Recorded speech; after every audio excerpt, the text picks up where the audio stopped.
Thank you for tuning in. I am so glad that you guys took out the time to come here to listen to me and to listen to Dr. Rashi talk. This is very special for me because. It's one of the first few times I'm actually talking about this, and I've always wanted to raise awareness about chronic pain, about fibromyalgia, and talk about my story. But I just couldn't do it. But I think. I felt like this was the right time, and I think it's talking about it is the perfect way to raise awareness, and especially when you have a doctor as special as Dr. Rashi, who's not just a doctor but also your friend and your biggest cheerleader, like she likes to say. It makes it even better. For those of you that don't know, I've started a page called Chronicles of the Chronic. It's a page which is created to help raise awareness, to help encourage conversation about chronic pain, about chronic fatigue, about fibromyalgia, about living with it, to help people who have these conditions to connect with each other, and apart from that also just to sometimes laugh, to find humor in the pain, to just look at the lighter brighter side of things. That's the whole point of it, and also to spread correct information. I feel like a lot about fibromyalgia or chronic pain or all of these invisible illnesses are highly misunderstood, and they're also misrepresented. So yeah, let's talk about it. I'm going to give you a quick intro about Dr. Rashi. Dr. Rashi is a pain management, headaches and TMJ disorders consultant at the Hinduja Hospital. Apart from that, she's also the co-founder of the Orofacial Pain India, and she is amazing. But now, how do I add add her? I've not done a live in so long, guys. I feel like this is not up my alley anymore, but let me scroll up. I found it. I'm not that rusted yet. Okay, now we're waiting for Dr. Rashi to join.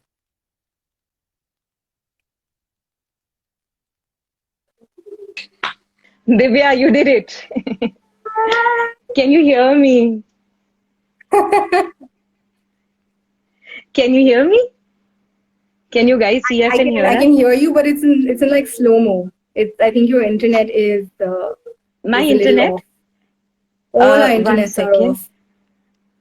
They're taking advantage of us being locked inside the houses. Give me a second. I'm just going to try to put it on regular internet rather than Wi-Fi and see if that helps. Just give me a second. Give me a second. I'm going to resend you Clumsy is my normal says, yes, we can hear you both. I can hear you and there's no lag. I can hear you now as well. I can hear you now. The video is a little hazy, but I think that's okay. You.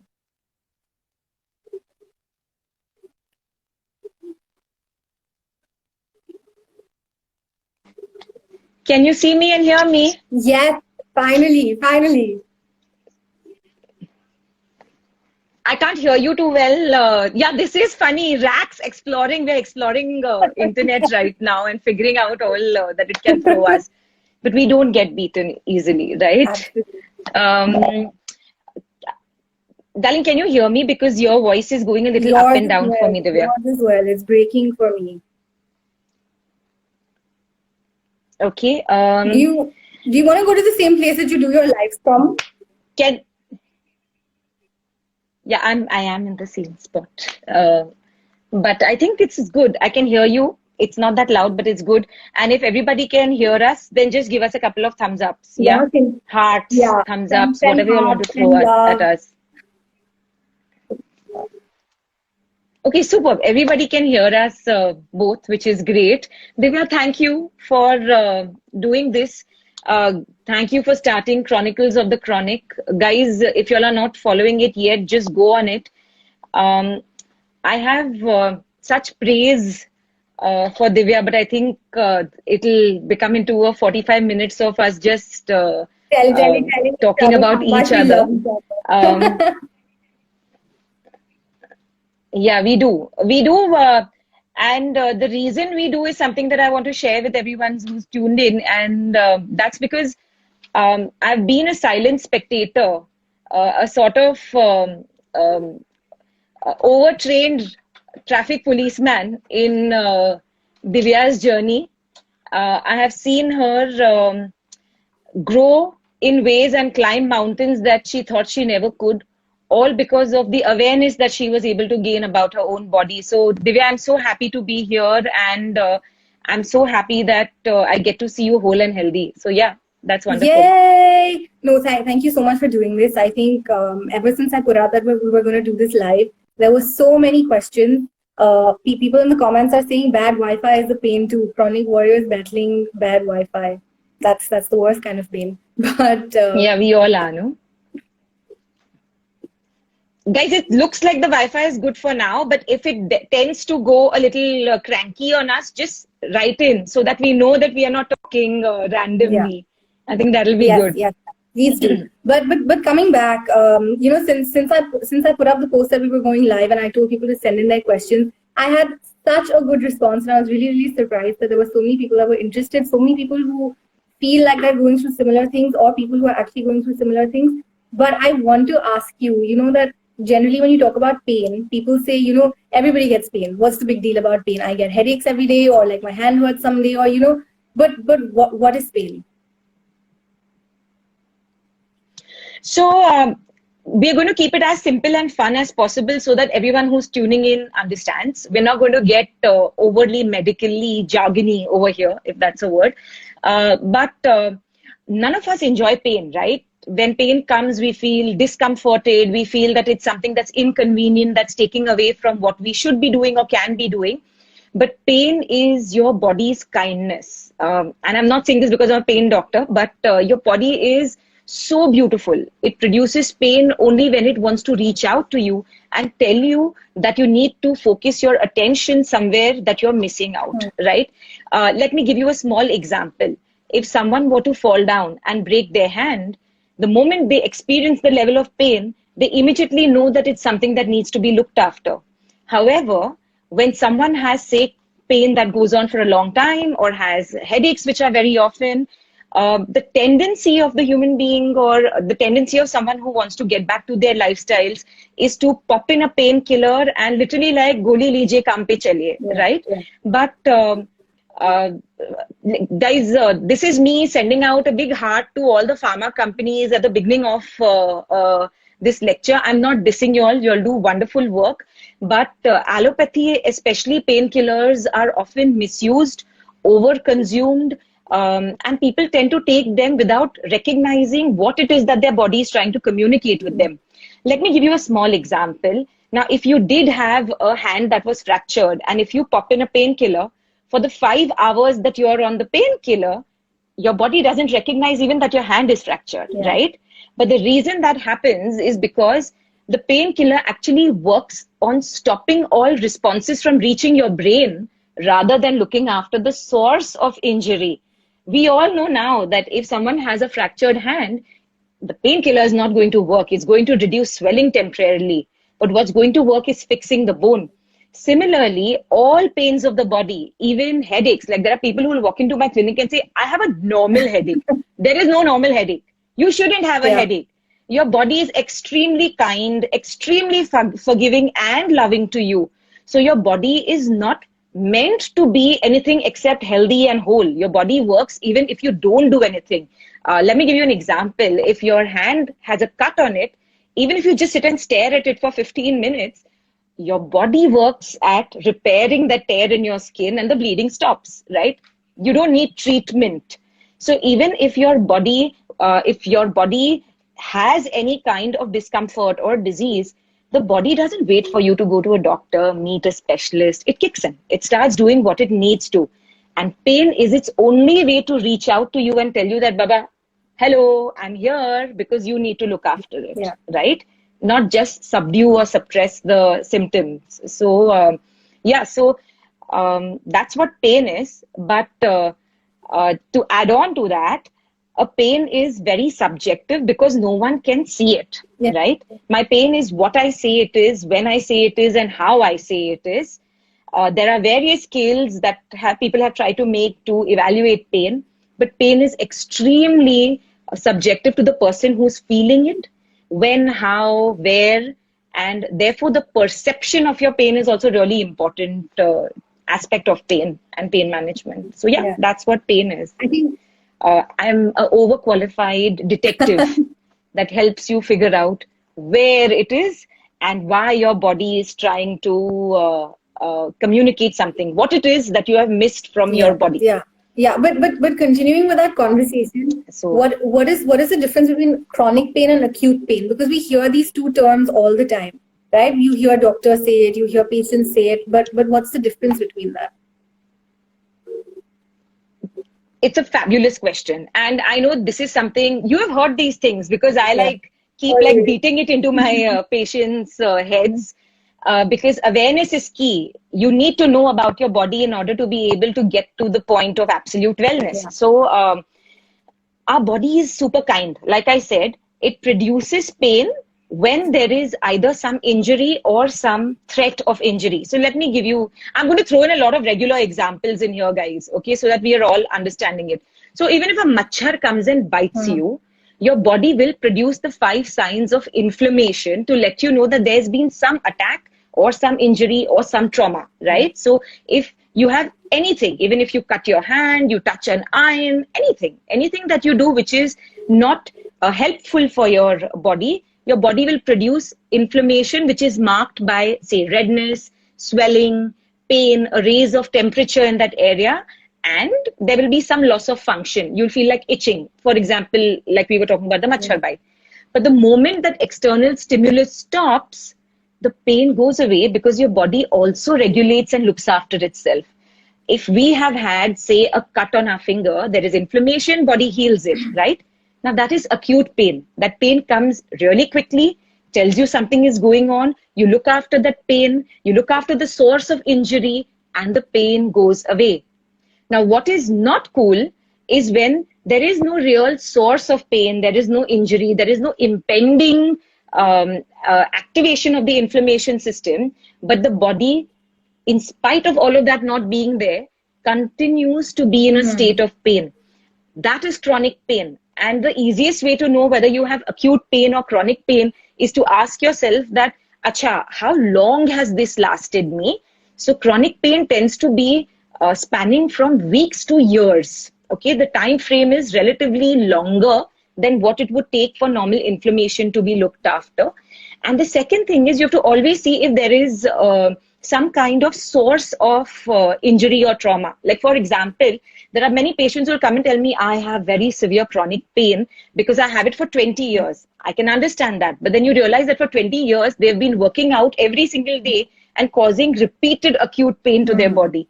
So you need to understand that we are not looking at the repeated acute pain or repeated injuries. We're looking at pain in the absence of injury. There is pain for no apparent reason that goes on for many, many years. And that's what you were suffering from too, Divya. You had maybe, it's okay, right? If we talk about a little bit of what was Yeah, going yeah, on that's with fine. That's you. fine. That's fine. Hello. Yeah. So you were also suffering from like years and years of pain, and you had no idea why you were going through Yeah. it. And that can be very daunting, besides taking away from your quality of life, because then you're sitting, pain cannot be seen, right? So even if your family members look at you, they feel you're absolutely okay because you're standing in front of them or sitting in front of them. But what you're experiencing is a constant level of discomfort, which is taking away from your experience of juicing life, Yeah. taking away from your experience of having fun, Yeah. Yeah. Yeah. And right? And that's what and life is and for. literally, and because Joy, to experience it's fun. so invisible and you can't see it. Like if I went somewhere showing up like this with like, makeup on, or I'm just like dressed a little better than PJs at home, nobody's gonna understand that you're going through something, or you're in pain, or you're not feeling well. It's invisible. Unfortunately, we don't give it its due. A lot of people don't recognize their pain. A lot of time, pain is not in the same area. Yeah. It could be, say, in your neck one day, but you could feel it in your lower back another day. You could feel it in your calf another day. And you're sitting and wondering that, boss, am I losing it? Is it in my mind? And a lot of family members may also attribute it to that, saying that even her pain is not consistent. Every day it keeps changing. So then people tend to disbelieve Yeah. you, and people, when they're disbelieved or not validated, tend to shove it in one little corner and say, I'll deal with it. And they try to get on with life and try to make a semblance of an external Yeah. life, which pushes them. But guys, whatever chronic pain is, once it's identified, once you get the awareness, this is a big shout out to all of y'all. I'm telling y'all what pain is, but that doesn't mean that you can't heal yourself from this pain. Your body is there to support you to actually reverse it. And that's a large portion of why Divya and me are talking today, to tell you that we're not throwing out the sad facts at you. We are here to tell you that there is a big pot of gold at the end of this seeming dark rainbow. So yeah. So that's what chronic pain is. But I want to ask you, And, like, when does it go from being chronic pain? When do you diagnose somebody with fibromyalgia? Like, how is it diagnosed? So, fibromyalgia sounds like very like ominous and like very like scary. It's not. And that's why we are here. Now I'm going to break up the word for you so that you understand what it is. Fibromyalgia. Fibro means fibrous. Even your wood is fibro, right? So you have fibroplast or whatever, different things that means fibrous. My means muscles, because that's why anything that has to do with muscle always, even medicines will have my written in it, MY, like myospaz or whatever. And algia means, a very commonly used anti-inflammatory medication that I'm not very fond of. Again, peace to the pharma companies. But the my stands for muscle, and the algia means pain, which is why painkillers are called analgesic. So fibromyalgia just means fibrous, muscle, pain. However, it is a chronic pain condition which is linked with your immunity. Okay, we'll go into it a little bit more, but I would like to explain to people about your muscles even, so that you understand what your muscles are. Okay. Now, all of us who are sitting in front of our phones, number one, sit straight. For God's sake, sit straight. Even if I can't see you, I can see you. Sit straight. The second thing is, all of us have a head, our skull, which is 10 kgs, which is attached to our body by means of a spine, right? So your spine starts somewhere around here and goes all the way to your butt.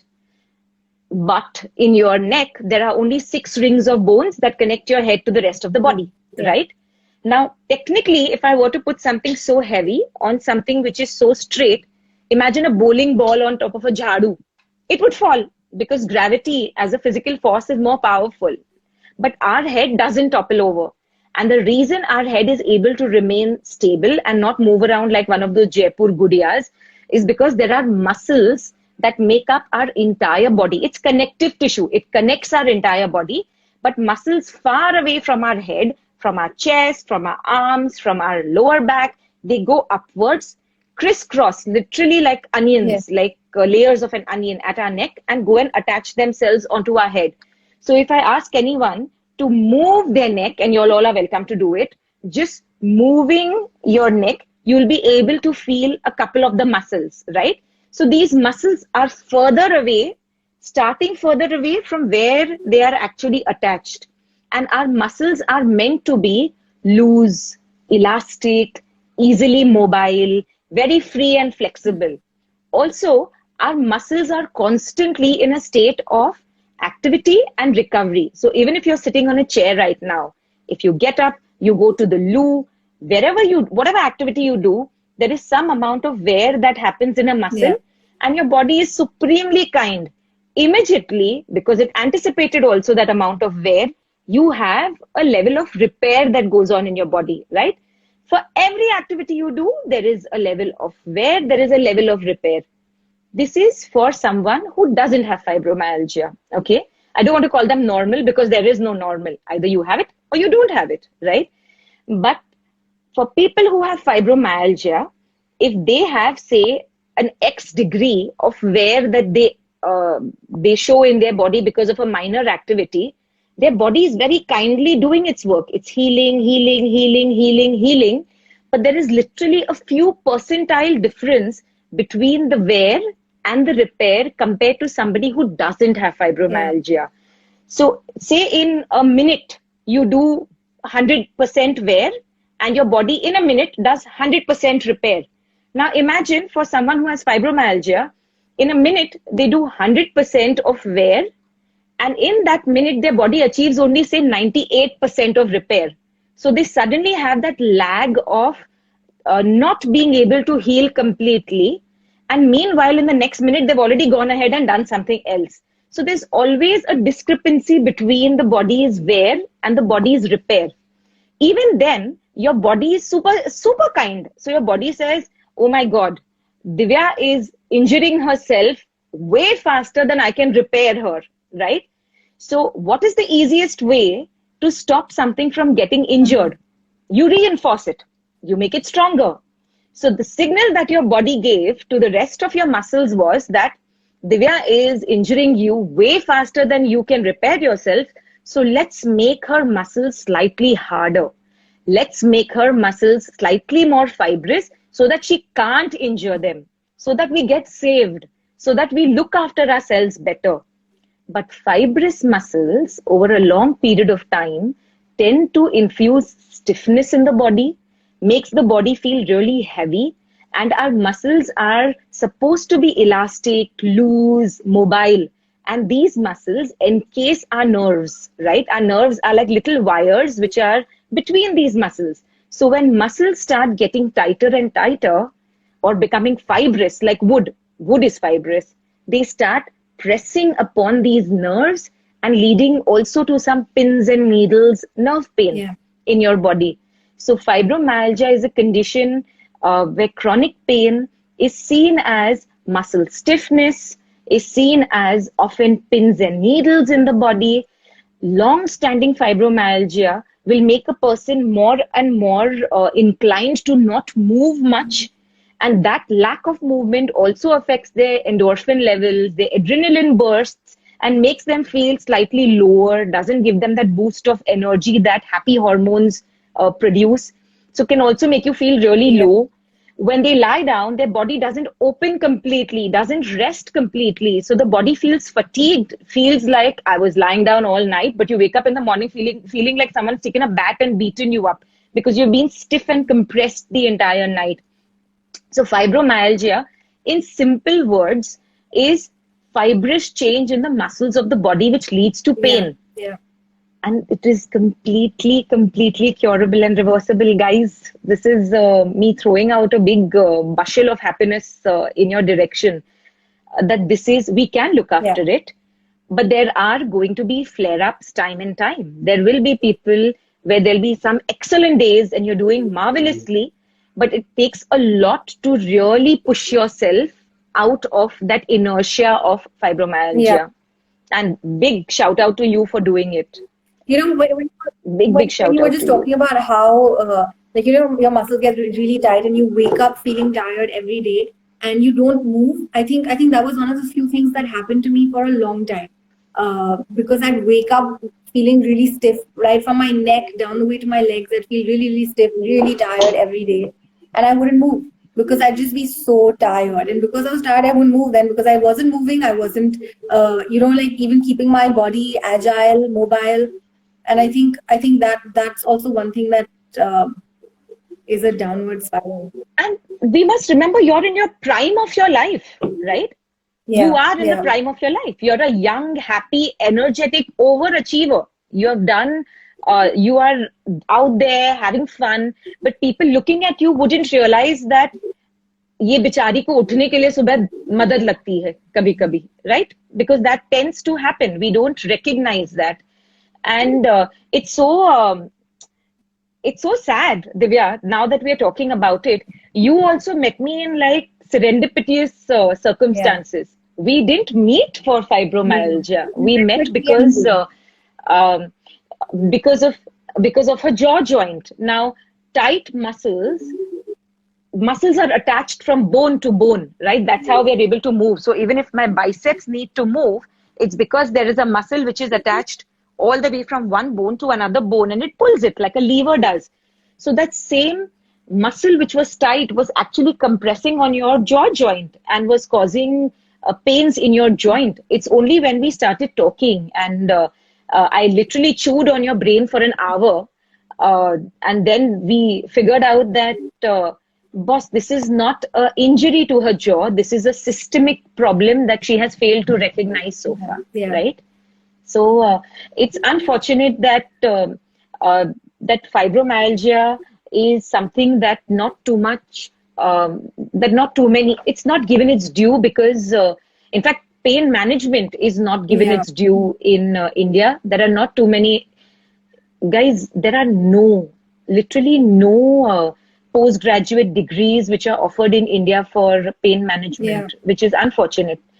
So there are a lot of brilliant anesthetists, a lot of brilliant rheumatologists who are using experience in order to treat patients like you. But it's usually pain management which would have literally linked all these dots together and helped you Yeah. figure out what was I going think on. generally a So, lot yeah. of people also just like, shuttle between one ortho to the other or to somebody else for another issue because there aren't that many trained professionals or specialized who would work on fibro or chronic pain. And eventually they will get carted off to a Eventually a psychiatrist psychiatrist. because people then feel that it's all in your head. If we can't find anything in your blood work which is alarming, then best you go figure out why that's happening to you. So you'll be surprised, but fibromyalgia is diagnosable right now. Medical science is constantly working to give us newer tools. When I was born, my mother gave birth to me without a single sonography. That's how medical science has advanced. And now if someone gives birth, they literally need to take a sonography every month. Neither has the sonography machine changed, neither has the process of giving birth, but medical science advances to give us tools to help people better. So I think you and I just met at the right time, and the tools were there for me to direct you and tell you what blood work was required to confirm your fibromyalgia, what x-rays were needed to support that. And once it was all there in black and white in front of us, we were able to just turn things around for you, because till that point you were wondering what's going on. And not having a diagnosis, not having clarity, not having awareness can make you fall into this loop of, oh, like, poor me, I don't know what's going on, but there's no one who can help me. And then it can just pull you down into a dark hole, which is not a fun place to be. And I think you also start relating, like, for example, like I have hypothyroid. You start relating everything to that, and you say, okay, maybe it's because of that. And continuing from there, I think somebody in the comments has said that I also wake up tired. But now, how do you know that waking up tired is not a result of having a thyroid issue, not the result of having a low vitamin D, B12 level? Absolutely.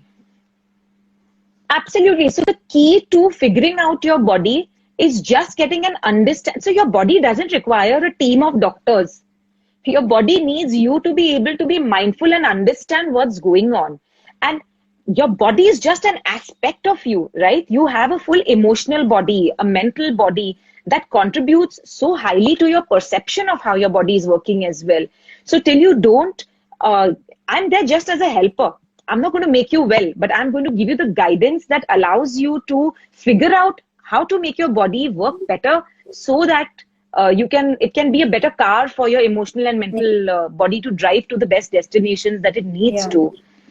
Guys, about 20 years ago, and it's still on Google, but about 20 years ago, there was this ridiculous picture of two naked ladies, which used to be used as a diagnosis for fibromyalgia.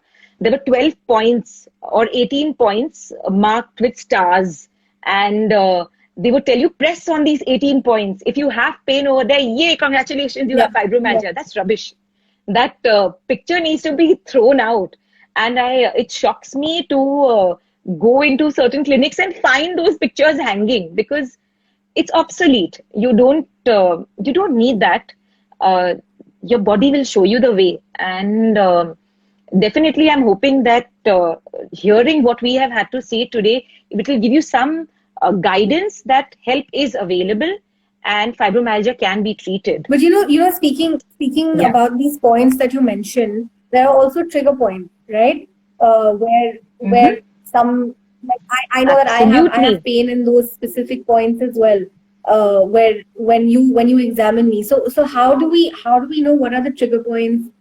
Is there any relation between that and fibro? Absolutely. I'm going to get a piece of paper so that I can show it to you better what I'm talking about. Yeah. So just give me a second to quickly grab a piece of paper. This is Rashi's favorite thing to do, by the way. She loves drawing things out on paper and explaining it to you. Yeah. Which I also love because you make it so easy to So understand.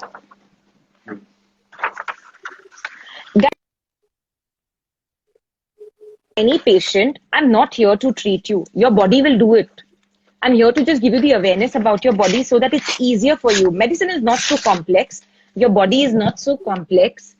Our perception of what needs to be done is what stops us from being completely whole and healthy.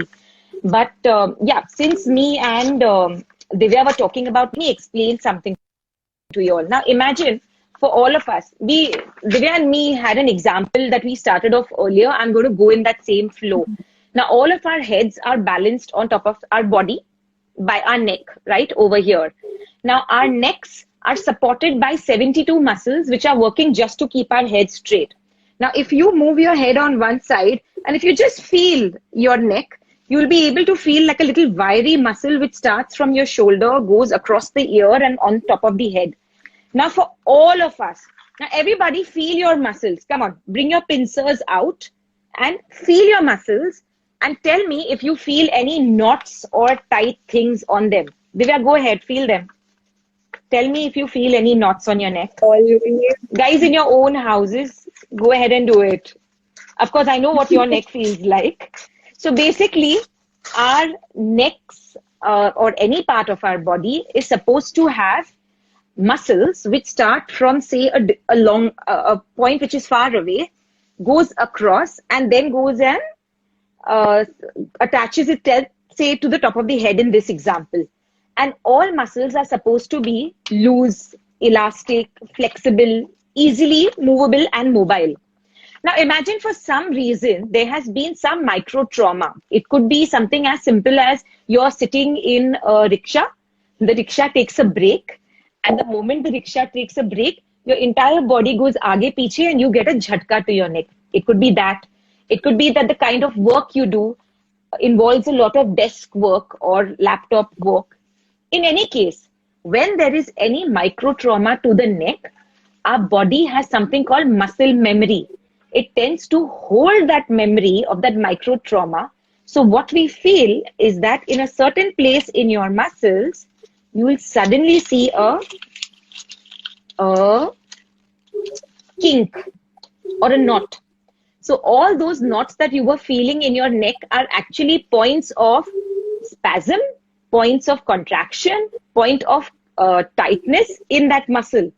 So now, what was supposed to be a loose, flexible muscle, I've cut this out of the same paper. The tight muscle is a shorter version of it. You all can see it. And it is also a stiffer version of it. And this is me giving you an example just with paper. So imagine how dynamic your muscles are. Now, if your muscles have become tighter, this point, which is known as the point of tightness or contraction, is actually the trigger point. And a trigger is identical to the trigger of a gun. If you press the trigger of a gun, a bullet pops out, right? Now over here, if you do any activity which stimulates this trigger point, the pain will actually spread till where the muscle is attached. So although you may have a trigger point over here, you may feel this pain over here. And you may believe then, oh, I have a migraine, completely random and rubbish diagnosis for something which is related to your neck. But very often we do that, right? Many people don't figure out if they actually have a migraine, but because their headache is similar to somebody else's, they believe it's the same diagnosis, right? So imagine if you had a trigger point on your cheek over here. What you would feel is pain over here, and it would mimic, say, frontal sinusitis. So you would then start doing steaming and looking after all of that. But actually your pain is coming from your muscles. Now, muscles at the superficial level is what we feel, biceps, triceps. But the deepest layer of muscles is what we call myofascia. Okay. So all myofascia is like skin. It connects your entire body without a starting point and a ending point. So if I tell you where does your skin start, no answer, because your skin is literally enveloping your entire body. So your myofascia is also a enveloping, encasing connective tissue. Now, fibromyalgia affects all connective tissue healing. Okay. So many people who have fibromyalgia may also give history of genetically someone having psoriasis or eczema or leukopatches or basically some autoimmune issues associated with connective tissue in the family up and down. It doesn't mean that the immunity is bad. It just means that the immunity is slightly lower than somebody who is being able to heal at 100%. Does that make sense? Or should I like give more clarity in that area? No, I think you Because I would brilliantly. love to give. One of my friend Krisha said. So can I add to this, Divya?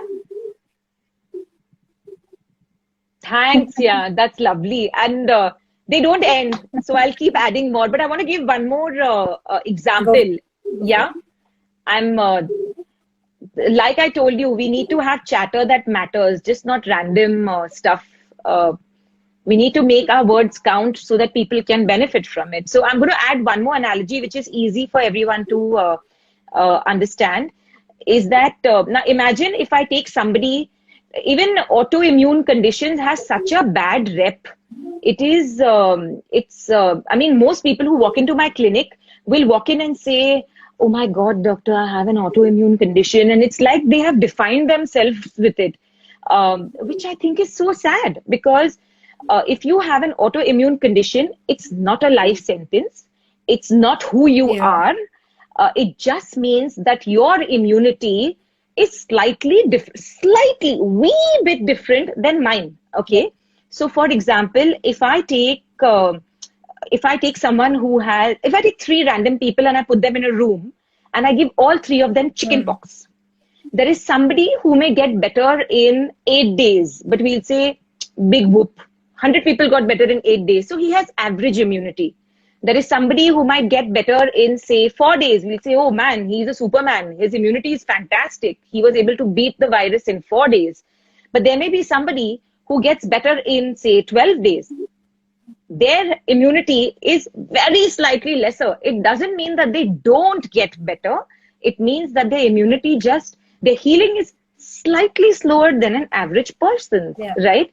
So guys, before labeling yourselves with autoimmune conditions and then going into this zone where you'll feel like, main bichari, mera kuch nahi ho sakta, figure out ways to actually heal yourself. So we can actually boost your healing. You need to be more conscious and elevate your body so that your healing actually becomes much more than the person who claims to have good or great immunity. And that's exactly what we've been doing with Divya. We are never going to be able to change the autoimmunity that you were born with or the immunity that you were born with. But right now I can on a stamp paper stamp and write that your immunity is definitely better than most of my patients who show up as who don't have immune conditions, because you're definitely doing more than them and you're getting the pains that we are expecting you to get, like what any normal person would get if they work out or if they do a heels class. For example, this is me reprimanding Divya for so from having fibromyalgia, she went the other extreme where she was doing 3 hours of like jazz and professional dancing on heels. So that's why you can get people. That's what you can do and get. Just don't go from 0 to 100 really fast. Pace it out. Understand, be mindful of your body, please. Lastly, I want to ask you. But guys, I'd love to share. Share? I would love to share tips to boost immunity for people who have fibromyalgia and autoimmune conditions, or even if they don't have fibromyalgia and autoimmune conditions. You think that would be something that would... Absolutely. Or Divya, what were you going to ask? I was going to ask you about what sort of support family members of people who have fibromyalgia, what sort of support can they provide them? And how can they understand? Your question is much better than what I was going to do. You need to, we need to talk about this very strongly. Guys, like I said before, you are not a human body. You have a human body. You have a body. What makes you you is also your emotional aspect or your feelings related aspect and your intelligence, which is your mental aspect. Okay. They both are not related. Somebody may be very intelligent, but may be emotionally defunct. Somebody may be extremely sensitive, but may not have that much logic and common sense. So there is your body, your physical body, your mental body, and your emotional body. Now, all fibromyalgia patients, many of them have long-standing histories of pain, of fatigue, of pins and needles in their body, of days where they have flare-ups, where they don't feel like even looking at anyone's face. And a lot of times, family members are highly unsympathetic because they can't see it, and I don't blame them. They feel that it's a long-standing history and no one's been able to look after it. We've gone to 30 doctors, so maybe it's all in her mind. Please, the reason we decided to talk was because the reason Divya and me connected on this so strongly was because it is Mental Health Awareness Week in the world internationally from 18th May to 24th May. And the theme for this year is kindness. And it is such an underrated emotion because as a fibromyalgia patient, you need to, number one, start showing kindness to yourself. Understand these are the boundaries that my body allows me to function out of. Yes, I can do a lot of things otherwise also, but if you are having a flare-up, please be kind to yourself. Number two, physically be kind to yourself, but don't forget to push yourself mentally and emotionally. Do things that interest you. Please dance, please have fun, draw, paint, garden, whatever makes you juice your life, travel, do stuff which is fun. However, the kindness needs to also be there in literally like truckloads from the family. If you have someone in your family that's suffering from fibromyalgia, kindly empathize with them. You don't have to victimize them. You don't have to allow them to label themselves as a fibromyalgia patient and allow them to be in that shell. But understand that there are going to be some good days and some better days, okay? And on the days which are better, stimulate them, push them to move their bodies because fibrous muscles respond to movement. So encourage them to go out for a walk. Believe them because they're not using their diagnosis to arm wrestle you into doing stuff. They're probably reaching out to you, and your acceptance of that is something which is going to matter a lot. To not have validation from your own family when you have a physical diagnosis on a blood test is terrible. And I know lots and lots of people who suffer deeply from it, and we see them veering towards depressive episodes because of that lack of validation and support. So kindness towards family members who have fibromyalgia, colleagues who have fibromyalgia, if you see them having flare-ups, encourage them to walk around. And definitely understand, for all of us, we as colleagues, we all scratch each other's backs, right? So if you feel that someone is in a painful state, take over some of their load for that day and then throw a lot of load on them on their good days. Share this information with your friends and family because it is something, fibromyalgia, which is something that we can fully reverse. I'm sorry that we've not had an opportunity because of time constraints, even on Insta Live, to get into that. But if it is something that interests everybody, I'm sure Divya would love to talk about it on Chronicles of Chronic. Follow Chronicles of Chronic because sometimes it's good to laugh at your fibromyalgia. It's just a random diagnosis. Yeah. Let's just figure it out and get it out of your system so that you can do other things. And just lastly, so that's where the kindness factor comes adding to in. the point of support from family, friends, colleagues. Do not tell somebody that you don't look sick. I think that's highly insensitive, and I think that's one thing that we should be mindful of and be aware of. But now, Rashi, you need to. I mean, there are still tons of questions. Thank you so much for having. There are tons of questions that we've got from people on Chronicles of the Chronic, which I have not had the time to address. So I'm happy to. If you should we? Can you hear Yeah. me? Can you hear me? If you want to, I'm happy to do another Insta live with you if you think that makes more Yeah. sense. Because there'll be so many questions that'll come even at the end of Yeah. it. I'm happy to even do like an entire section for you guys. I have the time, guys. Milk the situation and get more information out of me as much as you all can. I'm happy to even tell people whether they have fibromyalgia or not, what are the things they can do to boost their immunity in any Yeah. case. What healing for any body part requires and what we can do to We'll help. schedule. So yeah, that I think We'll would be schedule something this that for may perhaps sometime this weekend where we can, continue from where we left off.